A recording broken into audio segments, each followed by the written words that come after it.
পরীক্ষা করবেন। সত্যিকারের মুমিন কোন বিপর্যয়ের মধ্যে পড়লে বলে সুবহানাল্লাহ, সকল প্রশংসা আল্লাহর, আলহামদুলিল্লাহ।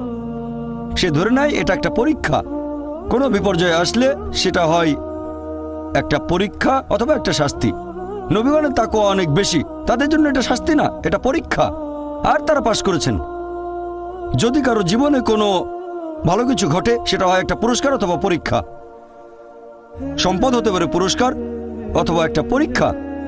ভালো কোনো কিছু ঘটলে সেটা হয় পুরস্কার নয়তো একটা পরীক্ষা। অনেকে আল্লাহর পথ থেকে দূরে সরে যায়, তারপরে বলে আমাকে সম্পদ দাও, আল্লাহর সম্পদ দেন, তারপরে তারা পরীক্ষায় ফেল করে। তাহলে এই পৃথিবীতে তারা তাদের ইচ্ছে মতো আরামায়েশ করে, কিন্তু আখিরাতে শুধু ক্ষতিগ্রস্ত হয়।